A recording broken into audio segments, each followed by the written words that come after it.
Hello বন্ধুগণ, তোমরা সবাই কেমন আছো? আশা করতেছি তোমরা সবাই খুব ভালো আছো। আমিও খুব ভালো আছি। আমি এখন নিয়ে বইছি একটা 1 কেজি ওজনের আম। এইটা আমার দিদির কাছে আম। তো আমি এখন এইটা কাইটটা দেখি খাইতে কেমন স্বাদ। ওরে আমটা তো দেখে মনে হইতেছে পেপো, খাইতেও যে কি টক। টক আমটা খাই আমার গালটা একেবারে অসাড় হয়ে গেছে। তাই এখন মিষ্টি আম হাবড়ে গাবড়ে খাইতে আসি। কি স্বাদ, একটু শান্তি হইল। আমার আম খাওয়া দেখা টুনি টুকটুক করে আই আমার কলের মধ্যে ঢুইকে পড়ছে। দিছি গালে খানিক ঢুকাইয়া এখন কথা কইতে পারতেছে না। এইদিকে এই যে আমার ভাগ্নে আম পারতে আছে আমাগো গাছের, আর আমি কাইতে কাইতে খাইতে আসি। গাছটাও যা বড় ছাইয়া পাওয়া মুশকিল, তাই দামরা একখান লগা নিয়ে আইছে। অনেক কষ্টে দুইজন মিলে লগাটা খাড়া করছি। এখন সব গাছের আমই প্রায় শেষ হইয়া গেছে, কিন্তু আমাগো গাছের আম রইছে। এখন দেখো কত সুন্দর হলুদ হলুদ, আর যা মিষ্টি খাইতে সব রকম মিষ্টিরে হার বানাইয়া দেবে। কাটা হইলো, এবার ভালো করে কসলাইয়া ধুইয়া নি। কি স্বাদ, আমার ভাগনা খাইতে আছে আর কয় এইরকমই আম খাইতে হয়। আম টাম খাওয়া হয়ে গেছে, এখন ঘরে তাল রয়েছে, দেখি সেইটা এখন পারি নাকি কাটতে। দায় নাই একটুও ধার, কয় কপ দেওয়া লাগতে আছে। কোপাইতে কোপাইতে আবার হাত ব্যথা হয়ে গেল, তাও তাল কান দিয়া ছোড়ে না। দাঁড়া, পাইছোটা কি টাইম না ছাড়ামু? এই তো ছাড়াইতে পারছি।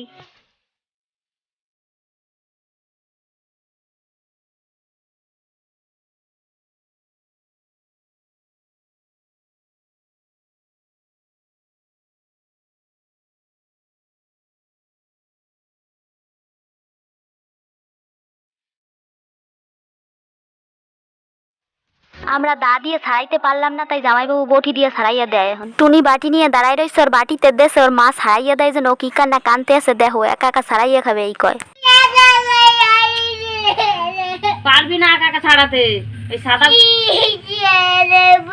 এনে খা খা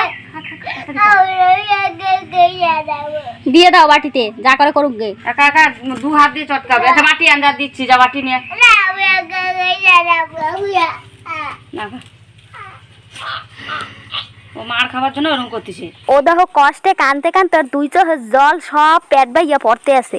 এখন আবার কি কান্না শিখছে, হাত দিয়া বসবে, চোখ দিয়া জল না বাইরে হাত দিয়া টিপে টিপে বার করবে। শেষে দেখলো না খাইলে লস, তাই খাইতে বসলো। আর আমি ভিডিও করতেছি যেন আমার দিকে বারবার করে গোল গোল করে তাকাইতেছে। একাই ছাড়াইয়া নিয়ে এখন খাইতে আছে। আর এইদিকে ওর মা ওর দিকে একভাবে তাকাইয়াছে আর ভাবতে আছে মনে হয় আমার মাইয়া ডাক অত বড় হইয়া গেছে, নিজের কাজ নিজে কইরা খাইতে পারবে। আমি তালের খুঙা হাতে ঢুকাইয়া নারায়ণ ঠাকুর সাজতে আছি। দিদি টুনিরে খাওয়াইয়া দেয়, জামাইবাবু হা করছে, ও তো হাইসা পাগল হইয়া যাইতেছে। তালের মাথা কাটতে দেছে ওরে, ও হাত দিয়া কুড়াই কুড়াই খায়। তাল টাল খাইয়া স্যান ট্যান কইরা ভাতও খাইয়া এখন একটা লেবু কাটটা নিয়ে বইছি খাইতে। আমার দিদি দেহ একসাথে কত কি করে, একদিক দিয়া খায় আবার বিড়ি বান্ধে, আবার ওইদিকে ফোনও দেখতে আছে। আমিও ঠ্যাং মেলাইয়া খাইতে বসে গেছি। লেবু শ্যাম্পু করছি মাথায়, একবারে খাইয়াটাই এখন চুলটা ছাইড়ে বইছি। এই যে আমি এখন একটা তাল নিয়ে নাচানাচি করতে আছি। তোমরা যেন আবার কেউ ভাইবো না যে এটা কাঁচা তাল, এটা কিন্তু পাকা তাল। 12 মাসা তাল। কাঁচা তাল পারতে যাইয়া পাশের গাছ দিয়া ঢুপ কইরা পড়ছে, তাই এইটারও নিয়ে আইছে। আমি এখন এইটারে নিয়ে যাব দিদির বাড়ি, তালের বড়া বানাবো। কি সুন্দর গন্ধ, গন্ধতেই মন ভইরা গেল।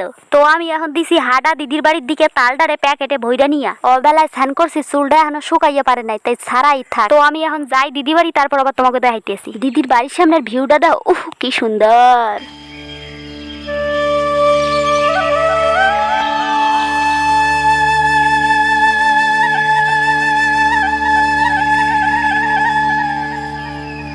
এই যে আমি আইসে গেছে, এবার ঘরের মধ্যে ঢুকি আরিস আরিস করতে করতে ঢুকতে আসি। কিন্তু ও মা, দোলনায় আরিস নাই, থালা ঘড়ি বাড়ি সব দোলনায় উড়ানো রয়েছে। দিদিকে বাড়ির গাছগুলো একটু তোমাকে দেখাই।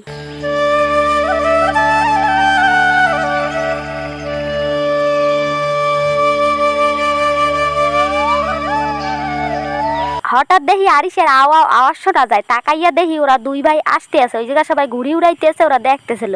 আমি ওরা কোলে নিয়ে ভিডিও অন কইরা কথা কইতেছি ওর সাথে, ও দেখি কথা শুরু করে দিছে।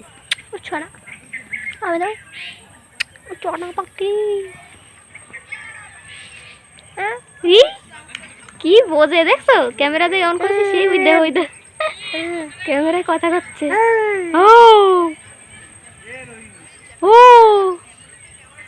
এই গাছটা বৃষ্টির জল পাইয়া কি সুন্দর সবুজ হইয়া গেছে। এই যে তালটা আমি এখন গাবলার মধ্যে থুইলাম, এবার উপরের খোলাটা ছাড়াইয়া নেই, দিদির তালটা গুলাইয়া দিই, ও তারপরে বড়া বানাবে।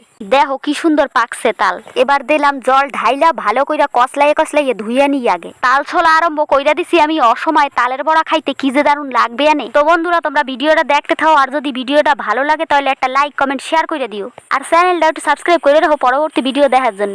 এই যে আরিসে দুধ গুলাইয়া দেছে, ও বোতল নিয়ে একা একা ধইরা দোলনায় শুয়ে শুয়ে খায়। আর আর ঠ্যাং দুইটা দোলাইতে আছে। এতক্ষণ একা একা ভিডিও করছি আর তাল ছাড়াইছি, এখন দিদি একটু ভিডিও কইরা দেয়। তো ছাড়ানো হইয়া গেছে 2 আঠির তাল, এবার আঠি দুইটারে ভালো কইরা গুতাইতেছি।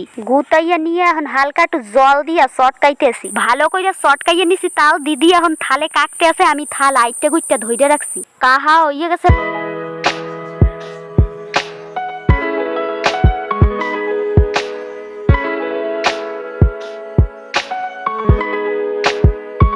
সামান্য সুজি আর ময়দা দিয়া মা হাইতে আছে। সুজি দিলে একটু বেশি টেস্ট লাগবে, ওই জন্যই সুজিটা দেওয়া। এবার ঢাইলা দিল পরিমাণ মতো চিনি। ওরে বাবা, চিনির দানাগুলা খালি দেখো কি বড় বড়। অনেকক্ষণ ধরে মা হাইলো, নইলে আর চিনি গলতো না। তারপর দিয়ে দিল লবণ। এদিকে দিদি বড়া বানাইতেছে আর আমি এখন যাইতেছি বাড়ি। আকাশে ভীষণ পরিমাণে মেঘ করছে, যখন তখন বৃষ্টি নামে যাবে। বর্ষাকাল আইলে আমাকে আবার শান্তি নাই। ঘরের সারা জায়গা দিয়া জল পইরা বিছনা কাঁথা ভিজা যায়, তাই সরাইয়া রাখতে যাইতেছি। ঘরের সবকিছু সরাই টরাই থুই আমি আবার যাইতেছি দিদির বাড়ি। এত মেঘ করার দেখাও টুনি বাড়ি থাকলো না, আমার সাথে সেই আইসাই ছাড়লো।